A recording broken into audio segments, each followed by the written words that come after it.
Elimination chamber 2022 के बाद दुनिया का सबसे बड़ा क्वेश्चन ये है, क्या वो रीजन है लेसनर को डब्ल्यूडब्ल्यूई ने न्यू चैंपियन बना डाला। So hello everyone and welcome back to new video. अब हमारे Brock Lesnar new WWE champion है। हम लोग रेसलमेनिया 38 की तरफ बढ़ रहे हैं और फाइनली एक टाइटल वर्सेस टाइटल मैच होगा और रोमन वर्सेस ब्रॉक के मैच में एक विनर टेक्स ऑल वाली स्टिपुलेशन होने वाली है एड। लेकिन क्या वो रियल रीजन है क्यों लेसनर चैंपियन बने एलिमिनेशन चेंबर में, थोड़ा सरप्राइज कर देने वाला है।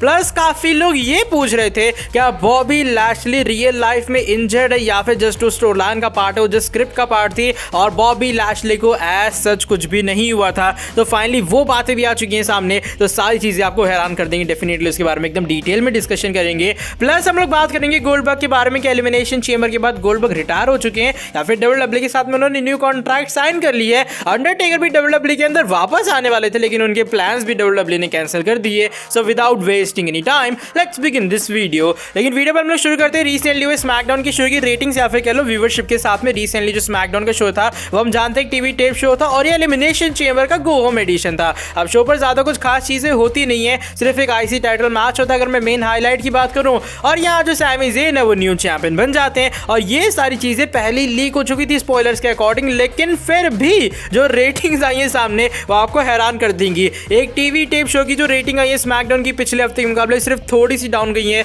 और इस हफ्ते व्यूअरशिप आई है एवरेज 2.062 मिलियन व्यूअर्स और इससे पिछले हफ्ते जो कि लाइव शो था वहां पर 2.075 मिलियन व्यूअरशिप आई थी। अब ये सुनने में काफी हैरान कर देने वाला है कि एक टीवी टेप शो जिसके रिजल्ट सभी के सभी इंक्लूडिंग जो वीडियोस है वो लीक हो चुकी हैं, ज्यादा कुछ ऐसा स्पेशल शो पर हुआ नहीं जो कि देखने लायक हो, तब भी जो व्यूअरशिप है वो 2 मिलियन क्रॉस कर जाती है। पहले घंटे के अंदर रेटिंग्स आती हैं 2.060 मिलियन व्यूअर्स और दूसरे घंटे के अंदर रेटिंग्स आती हैं 2.064 मिलियन व्यूअर्स। तो भाई ये स्मैकडाउन की ताकत है, फॉक्स नेटवर्क की ताकत है, ये डब्ल्यूडब्ल्यूई की ताकत है। एक टीवी टेप शो होने के बावजूद भी 2 मिलियन रेटिंग। इसको लेकर आपका क्या ओपिनियन है? रेटिंग सुन के मैं सही में काफी हैरान हो गया था। आज की जो हमारी नेक्स्ट अपडेट है वो इस बार गोल्डबर्ग के बारे में जुड़ी है। एलिमिनेशन चेंबर 2022 के अंदर यूनिवर्सल टाइटल मैच में ट्राइबल चीफ के खिलाफ गोल्डबर्ग ने कंपीट किया लेकिन अनफॉर्चुनेट वे में एक स्पीयर लगाने के बाद भी गोल्डबर्ग उस मैच में जीत नहीं पाए। एक्चुअल में एक नहीं आई गेस 2 स्पीयर आए थे मैच के अंदर।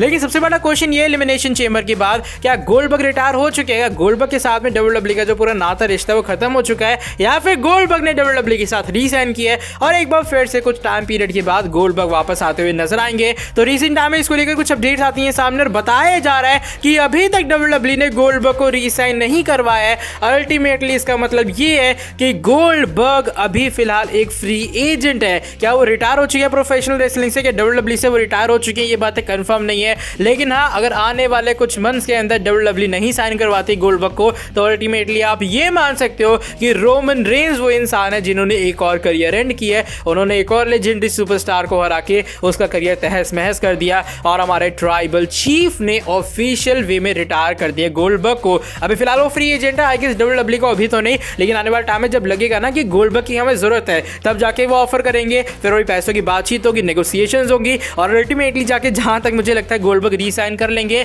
लेकिन अभी फिलहाल बताया ऐसा जा रहा है कि गोल्डबर्ग एक फ्री एजेंट है और एक तरह का रिटायर हुए भी या फिर नहीं हुए 50-50 मान के चलो। आने वाले कुछ मंथ के अंदर जो पूरा स्टेटस है वो हमें क्लियर होता हुआ नजर आएगा। आपको क्या लगता है कि सही में रोमन ने गोल्डबर्ग को रिटायर कर डाला है? आज की जो हमारी नेक्स्ट अपडेट है वो इस बार the dead man the phenom hall of fame 2022 के इंडक्टी द फिनोम अंडरटेकर के बारे में जुड़ी है और वैसे अंडरटेकर भी अपेयर होने वाले थे एलिमिनेशन चेंबर के अंदर। अब मैं मजाक नहीं कर रहा हूं बल्कि रिसेंट टाइम में रिपोर्ट्स आती हैं सामने और बताया जा रहा है कि डब्ल्यूडब्ल्यूई पहले प्लान ये कर रही थी कि उन्हें डेड मैन द अंडरटेकर भी हमें सऊदी अरेबिया के अंदर अपीयर होते हुए नजर आए और एलिमिनेशन चेंबर में उनकी सरप्राइज अपीयरेंस होगी। अब यहाँ पर कोई मैच में कंपीट करने नहीं आएंगे, वो डब्ल्यूडब्ल्यूई टाइटल जीतने नहीं आएंगे, वो गोल्डबर्ग के ऊपर हमला नहीं करने आएंगे, बल्कि यहाँ पर डब्ल्यूडब्ल्यूई उनका एक सेगमेंट प्लान कर रही थी जहां पर अंडरटेकर रिंग के अंदर आते और उनकी हॉल ऑफ फेम इंडक्शन को सेलिब्रेट करते, एक स्पीच वगैरह देते सऊदी अरेबिया की ऑडियंस के साथ में और बस फिर हॉल ऑफ फेम के अंदर हमें इंडक्ट होते हुए नजर आते। ऐसा कोई फिजिकल एक्शन या फिर फिजिकल सेगमेंट प्लान नहीं था अंडरटेकर का, लेकिन बस एक प्रोमो सेगमेंट प्लान था जो कि मेरे हिसाब से एक काफी स्पेशल मोमेंट होता है एलिमिनेशन चेंबर के अंदर। लेकिन डब्ल्यूडब्ल्यूई को ये लगा भैया छोड़ो अंडरटेकर को कहां पे ले जाएंगे, आखिर में उन्होंने सारे प्लान्स कैंसिल कर दिए। और अगर आपको याद होगा कि सऊदी अरेबिया के शो के दौरान ही हमने देखा था डब्ल्यूडब्ल्यूई ने एक लंबा चौड़ा आई गेस 5 से 6 या फिर 10 मिनट के अराउंड का एक वीडियो पैकेज चलाया था अंडरटेकर के पूरे करियर का और वो दिखाया गया था वहां पर। डब्ल्यूडब्ल्यूई को लगा भैया यही इनफ है और उसके बाद अंडरटेकर और थैंक यू टेकर के भी हमने चैंट सुने थे सऊदी अरेबिया ईबे के अंदर, वरना WWE सोच रही थी पहले अंडरटेकर को बुला लेते हैं, फिर उन्हें लगा जब वीडियो से काम बन जा रहा है तो हम लोग पागल थोड़ी यार पैसे खर्च करेंगे, इसलिए WWE ने अंडरटेकर की अपीयरेंस कैंसिल कर दी। बाय द वे आज की जो हमारी नेक्स्ट एंड फाइनल अपडेट है वो इस बार almighty Bobby Lashley the beast incarnate Brock Lesnar के बारे में जुड़ी है। एलिमिनेशन चेंबर के WWE टाइटल मैच के बाद बहुत से क्वेश्चन है। पहला सबसे बड़ा क्वेश्चन ये है, क्या almighty Bobby Lashley real life में इंजर है या फिर ये सारी चीजें स्टोरी लाइन का पार्ट है? ये सारी चीजें इसलिए की गई ताकि लेसनर न्यू चैंपियन बन जाए। और दूसरा बड़ा जो क्वेश्चन है वो ये, क्या वो रीजन है लेसनर न्यू चैंपियन बन गए? क्या सिर्फ WWE रेसलमेनिया के अंदर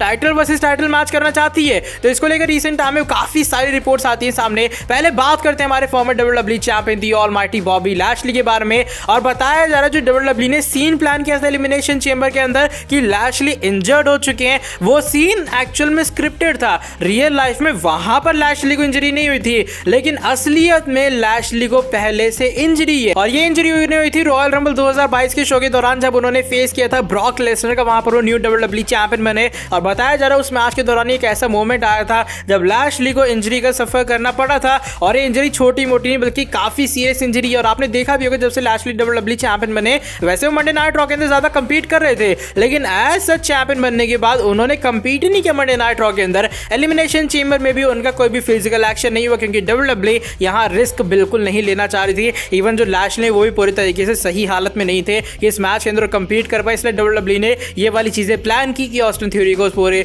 जो शील्ड बॉम्ब है या फिर जो पॉड है उसके ऊपर फेंका जाएगा, और उसके बाद जाके जो लैशली उन्हें बैक स्टेज के ऊपर भेज दिया जाएगा। और ये सीरियस इंजरी इतनी है कि रेसलमेनिया 38 को भी हमारे ऑलमाइटी बॉबी लैशली मिस करेंगे, और बताया जा रहा है कि इसमें एक सर्जरी की रिक्वायर्ड पड़ेगी जो कि शोल्डर सर्जरी होने वाली है, और 3 से 4 महीने तक बॉबी लैशली WWE से बाहर रहेंगे, जो कि जरूर WWE के लिए एक मेजर सेटबैक है। और जो हमारी फाइनल न्यूज है वो इससे इंटर रिलेट करती है, क्योंकि यही वो मेन रीजन है क्यों हमारे लेसनर को न्यू चैंपियन बनाया गया। अब देखो लैशली से लेसनर हारते कंट्रोवर्शियल वे में वो चीजें सही थी, लेकिन अगर कोई और हरा था Austin theory, AJ Styles, Seth Rollins, तो सीधा इंपैक्ट डालती ब्रॉक लेसनर के मैच के अंदर जो कि रेसलमेनिया के अंदर होगा। WWE को लगा यार ऐसे तो लेसनर वीक साबित नहीं हो जाएंगे, अगर मान लो बॉबी लैशली बाहर चले गए जो कि मेन इंसान था, जो कि एक्चुअल में लग रहा था कि हरा सकते लेसनर को, अब जब वही बाहर चला गया वो कंपीट ही नहीं कर पाएगा। मान लो सेथ रॉलिंस पिन करते हैं, वो चीजें थोड़ी वीक हो जाती है। अगर मैं रोमन के सेंस से देखूं, यहाँ पर दिखाया जाता है कि भैया हमारे जो रोमन रेंज है उन्होंने सेथ को तो एक तरह का सबमिशन में डाल ही दिया था,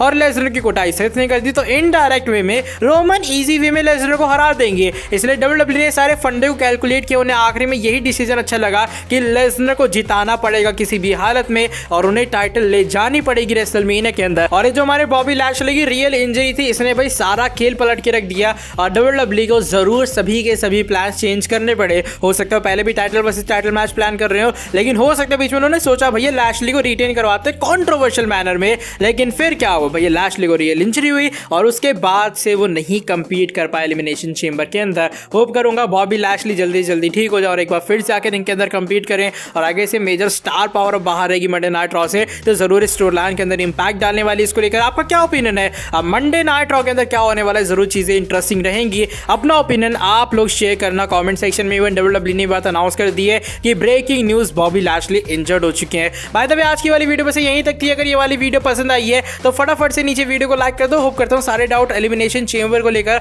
आप सभी के क्लियर हो गए होंगे। साथ ही में जो लोग चैनल के ऊपर न्यू है सब्सक्राइब नहीं किया सब्सक्राइब कर देना चैनल को, और बेल नोटिफिकेशन को ऑन कर दो। मिलता हूं आपसे आके नेक्स्ट वीडियो के अंदर बहुत ही ज्यादा जल्दी। Till then bye bye, take care.